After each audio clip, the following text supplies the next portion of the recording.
Shalom, selamat sore, selamat malam, Bapak Ibu Saudara yang terkasih Tuhan, dimanapun kita berada. Saya percaya Tuhan senantiasa menuntun, menyertai setiap kehidupan kita.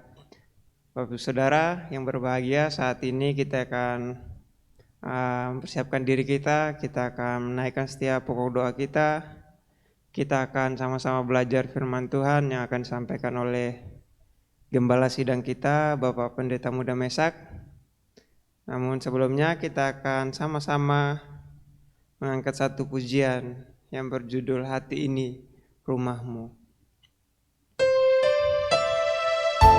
Saya percaya dimanapun kita berada, di situ senantiasa Tuhan pun pasti berada. Karena Tuhan ada di hati setiap kita.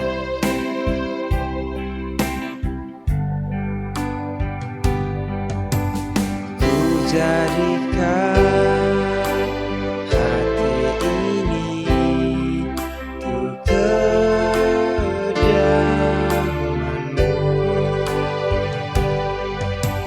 Ku serahkan hidup ini untuk-Mu, Allahku. Di hati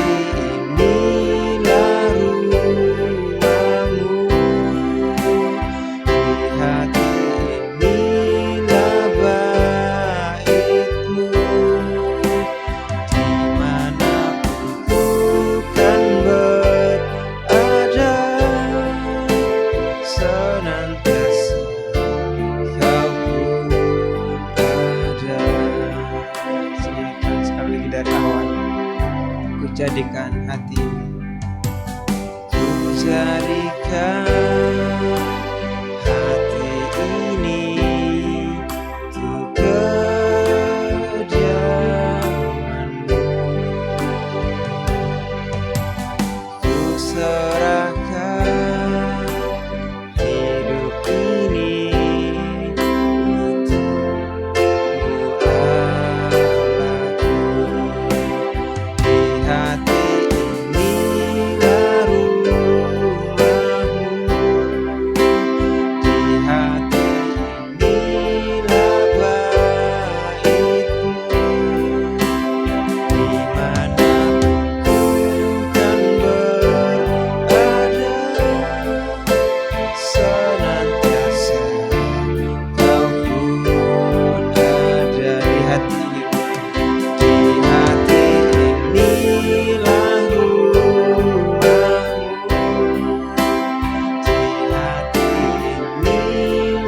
inilah bait-Mu, di mana ku kan berada, senantiasa Kau pun ada, senantiasa Kau pun ada, senantiasa Kau pun ada.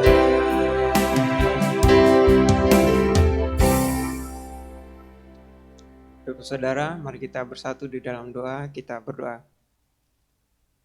Tuhan Yesus, Allah Bapa kami yang bertata dalam kerajaan surga yang mulia, kami mengucap syukur Tuhan. Tuhan selalu menyertai setiap kehidupan kami dalam segala aktivitas kami. Dan Tuhan, saat ini kami siap belajar kebenaran firman Tuhan. Kiranya Tuhan memberkati setiap kami, Tuhan mengurapi setiap hati kami, supaya ketika kami mendengar kebenaran firman Tuhan, firman-Mu tidak berlalu begitu saja, tetapi boleh termeterai dalam kehidupan kami, dan kami boleh melakukannya dalam kehidupan kami hari lepas hari. Terima kasih Tuhan, kami siap belajar kebenaran firman-Mu. Di dalam anak-Mu Yesus Kristus kami telah berdoa dan mengucap syukur. Haleluya, amin. Bapak Saudara, masih ada sukacita? Yang pastinya masih ya, karena kita selalu bersukacita dalam segala keadaan karena Tuhan selalu ada di setiap langkah kehidupan kita. Kita akan mengangkat satu pujian yang berjudul Bertemu dalam Kasih-Nya.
bersukacita semua di dalam rumah Tuhan. Oh, saudaraku dan saudariku, Tuhan cinta dan mengasihimu.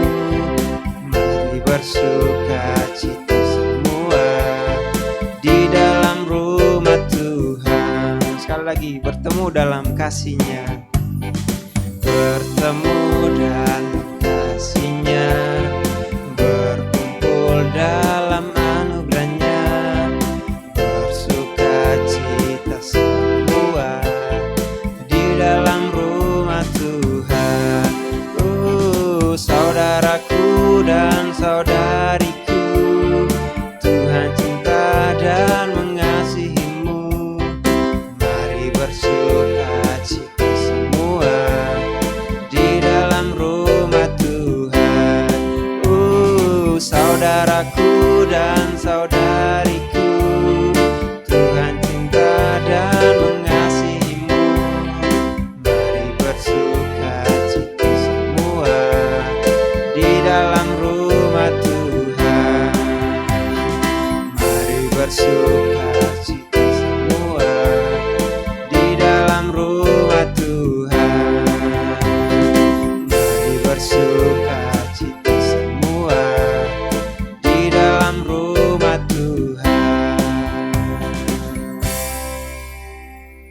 Selamat mendengarkan kebenaran firman.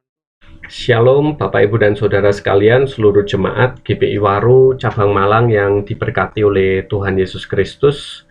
Puji Tuhan, pada hari ini kita bisa bersama-sama berbakti kepada Tuhan. Dan sebelum belajar firman Tuhan, mari kita akan tunduk kepala, kita akan berdoa. Bapa kami yang bertahta di dalam kerajaan surga yang mulia, saat malam hari ini kami siap belajar firman Tuhan.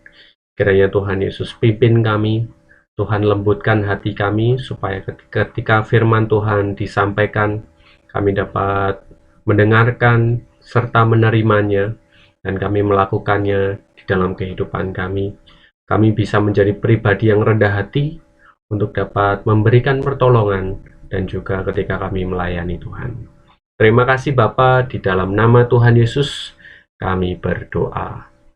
Amin. Bapak Ibu dan Saudara sekalian, judul kebenaran firman Tuhan pada hari ini adalah kerendahan hati. Dan kita akan belajar bersama dari kitab 2 Korintus pasal yang ke-9 dan pasal yang ke-10. Nah, Bapak Ibu dan Saudara sekalian, kita bergumul berkaitan tentang kerendahan hati. Mungkin di antara kita banyak yang terjebak dengan sikap sombong atau tinggi hati. Dan kita belajar bersama-sama sebagai orang Kristen, bagaimana kerendahan hati itu dilakukan. Apa yang menjadi dasarnya? Ketika saya dan saudara diminta oleh kebenaran firman Tuhan untuk menjadi pribadi yang rendah hati, dasarnya adalah kemurahan Tuhan. Saya dan saudara tahu kebaikan Tuhan sungguh sangat luar biasa dalam kehidupan kita. Maka dari itu, saya dan saudara pun juga perlu untuk menunjukkan kebenaran di dalam kehidupan kita. Dan salah satunya adalah kerendahan hati. Nah, ketika saya dan saudara mempraktekkan kerendahan hati, pastinya ini harus dilakukan di dalam seluruh aspek kehidupan kita. Dan secara khusus kita akan belajar pada malam hari ini dalam dua hal, ya, berkaitan tentang memberikan pertolongan kepada orang lain, dan juga dalam melayani Tuhan, itu pun harus dilakukan juga dengan kerendahan hati. Nah, Bapak Ibu dan Saudara sekalian yang dikasihi oleh Tuhan, kita memahami dan mengerti bersama sebagai orang percaya, saya dan saudara telah menerima Roh Kudus. Dan peran Roh Kudus begitu besar dalam kehidupan kita. Roh Kudus mendorong kehidupan saya dan saudara sebagai orang yang percaya untuk dapat memberi dengan kerendahan hati. Dari pasal yang ke-9 dari kitab 2 Korintus ini, kita bisa belajar bersama-sama bagaimana jemaat Korintus pada waktu itu terjebak di dalam sebuah motivasi yang salah. Mereka memberikan pertolongan untuk mengejar sesuatu hal yang menguntungkan bagi mereka. Mereka tidak melakukan pertolongan itu atas dasar kebenaran firman Tuhan, tetapi mereka berada di dalam sebuah keadaan mencari hal yang menyenangkan bagi diri mereka. Maka dari itu, Rasul Paulus mengingatkan bahwa potensi-potensi yang terjadi dalam kehidupan jemaat yang ada di Korintus itu harus diubah, dan juga ini menjadi pembelajaran dalam kehidupan kita. Yang pertama, kita belajar ketika memberi jangan karena paksaan. Ketika saya dan saudara menolong orang lain, saya dan saudara perlu melakukannya dengan atas dasar yang benar. Kalau kita belajar dari ayat yang ke-7, Bapak Ibu dan Saudara, dikatakan kebenaran firman Tuhan, hendaklah masing-masing memberikan menurut kerelaan hatinya, jangan dengan sedih hati atau karena paksaan, sebab Allah mengasihi orang yang memberi dengan sukacita. Jangan kita memanipulasi Tuhan. Ketika kita memberi banyak, kita berharap dalam hati kita supaya kita menerima berkat jauh lebih banyak daripada Tuhan. Nah, ini harus diluruskan, harus memiliki motivasi dan ketulusan yang benar ketika kita memberikan pertolongan kepada orang lain. Ingat, kemurahan Tuhan sudah ada dalam kehidupan kita, dan selayaknya kita pun juga harus menolong orang lain, supaya mereka juga menikmati kebaikan yang daripada Tuhan. Kemudian yang selanjutnya, saya dan saudara belajar bahwa tujuan memberi itu untuk memuliakan Tuhan, bukan untuk mengejar keuntungan dalam kehidupan kita. Ketika saya dan saudara memberi sesuatu bagi orang lain, kalau kita motivasinya salah, kita bisa saja berharap pujian dari manusia. Kita berharap mungkin satu waktu di masa mendatang, orang yang kita tolong juga akan menolong kita. Nah, ini adalah motivasi yang salah. Saya dan saudara perlu memahami dan mengerti bahwa tujuan memberi atau tujuan menolong itu adalah semata-mata untuk memuliakan nama Tuhan. Tangan kita memang memberi untuk sesama kita, tetapi hati kita harus tetap terpusat, harus tetap terfokus kepada Tuhan. Ketika tangan kita memberi, hati kita harus tetap memuliakan nama Tuhan. Bersyukurlah bahwa kehidupan saya dan saudara dipakai oleh Tuhan untuk menjadi saluran berkat bagi sesama kita. Dan kemudian yang selanjutnya adalah bahwa ketika kita menolong orang lain, sang penerima ini dikuatkan oleh Tuhan. Orang yang sedang dalam keadaan beban berat, mereka membutuhkan pertolongan. Dan ketika kita hadir bagi mereka, memberikan semangat bagi mereka, memberikan perhatian, memotivasi, atau bahkan kita juga memberikan materi yang dapat meringankan beban kehidupan mereka, itu akan menjadi satu keadaan yang menguatkan kehidupan mereka. Dan juga ketika mereka melihat pertolongan kita, mereka juga secara langsung dan secara tidak langsung mereka mengalami pertolongan yang daripada Tuhan. Nah, ini keadaan bahwa orang yang ditolong pun juga dapat dikuatkan oleh Tuhan. Nah, Bapak, Ibu, dan Saudara sekalian, inilah hal di mana bahwa Roh Kudus itu mendorong orang percaya untuk memberikan pertolongan dengan kerendahan hati. Nah, kemudian yang selanjutnya, kita belajar bersama-sama juga bahwa selain Roh Kudus mendorong untuk memberi, juga Roh Kudus itu mendorong orang percaya dapat melayani dengan kerendahan hati. Kita belajar dari kehidupan seorang Paulus yang hidup sebagai rasul atau sebagai seorang pelayan Tuhan, di mana ada keadaan jemaat di Korintus pada waktu itu tidak percaya lagi dengan dia, meragukan kerasulannya, meragukan pelayanannya, karena dianggap Paulus itu tidak sesuai dengan standar seorang pelayan Tuhan. Nah, kita belajar dari kehidupan seorang Paulus bahwa dia tetap melayani Tuhan melalui jemaat yang ada di Korintus dan juga jemaat yang ada di kota-kota lainnya. Dia menunjukkan bahwa dia adalah seorang pelayan yang mengupayakan kerendahan hati dalam kehidupannya. Dari pasal 10 ayat yang pertama, Rasul Paulus mengajarkan kepada kehidupan saya dan saudara bahwa ketika kita melayani Tuhan dengan kerendahan hati, ada hal yang perlu kita lakukan. Menasehati dengan lemah lembut. Kehidupan jemaat pasti ada juga kesalahan-kesalahan yang dilakukan. Pikiran-pikiran negatif itu menjadi satu keadaan yang terjadi di dalam kehidupan jemaat Korintus dan juga kehidupan kita pada masa kini.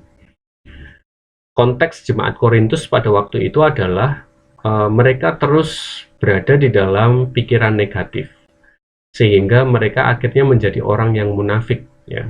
Di depan Paulus mereka mengatakan yang baik-baik, tetapi di belakang Paulus mereka mengatakan hal-hal yang buruk.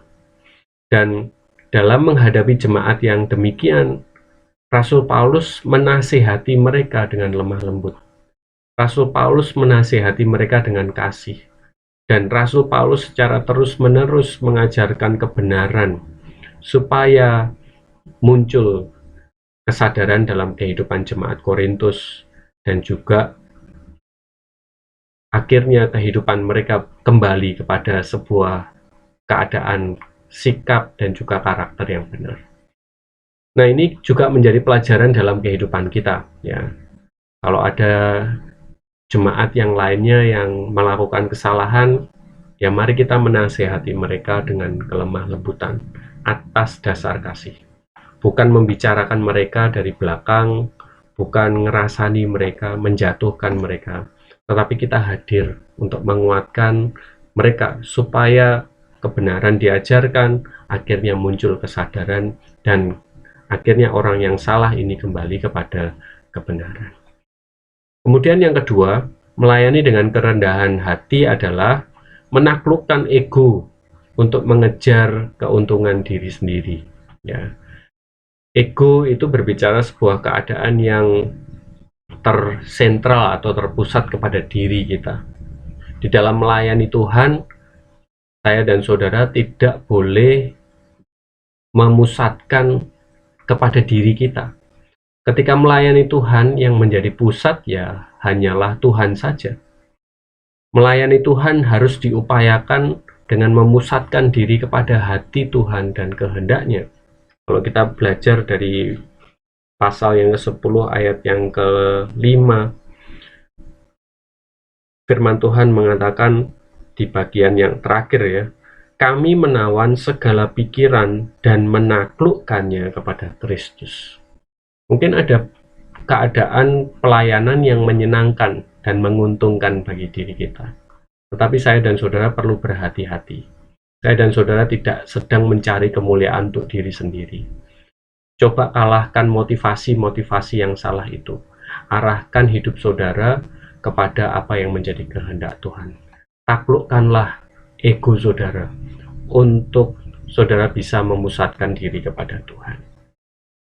Dan kemudian yang ketiga adalah bagaimana ketika saya dan saudara melayani Tuhan, standarnya adalah perkenanan Tuhan. Standarnya adalah perkenanan Tuhan, berarti kebenaran firman Tuhan yang menjadi dasar pelayanan kita. Saya dan saudara mungkin berada pada wawasan yang baik, wawasan yang luas, atau kita bisa disebut sebagai orang yang pintar dalam berbagai macam bidang. Tetapi ketika saya dan saudara melayani Tuhan, saya dan saudara tidak boleh mengejar kepuasan manusiawi.